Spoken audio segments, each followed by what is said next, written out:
My house moved 3 blocks and it changed my roommate for the worse? Okay, so my house moved 3 blocks and it changed my roommate for the worse. What? In spring of 2021, a good friend of me and my partner came to us and asked if we would be interested in moving into the place that she had been living at for the last year because her roommates were moving out last minute.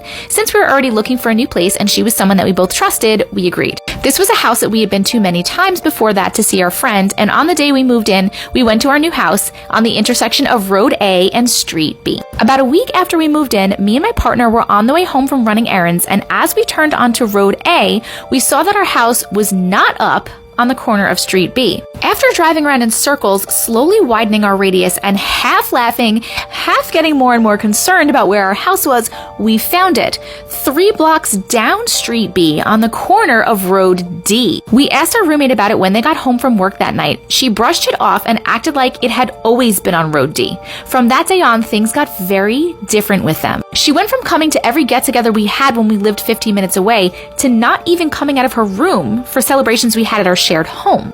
They were selfish. She would do things that would screw us over just to get herself ahead. She was manipulative, and through talking with their partner, we found out we were being lied to a lot as well. She was not the same person that we had been friends with for the last few years. And on top of that, whenever we would mention something like a Mandela effect, she would always say, "It's always been like that. I don't remember it like that." Which wouldn't be a big thing by itself, but combined with what happened, my theory is that we moved timelines in which our house was on a different road and our roommate was from a timeline in which she was not the same. And now that I think of it, since moving there, I have had 4 back surgeries. I had already had 1, but they did not think it was going to be this bad.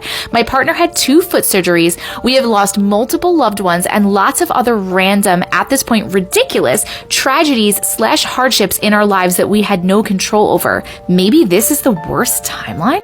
That is something that I think about all the time because regardless of what happened, our house moved 3 blocks. It moved 3 blocks. And if it was just me experiencing this, I probably would have just brushed it off, but my partner witnessed it all with me and is my grip on sanity. Wow, this is really interesting. To me, it definitely sounds like she jumped timelines. I wonder, do you remember anything happening? If you're watching this, do you remember anything happening like before the timeline jump? I'm wondering if this is like a quantum immortality situation where you like died in the last timeline and you hopped over to a new one and now this one is like shit. Or I wonder like what the reason, like what prompted, like why did we switch? But I mean, the house moved 3 blocks. That's just, that would get me feeling so weird. I'm so glad that at least your partner is experiencing it with you. What do you guys think?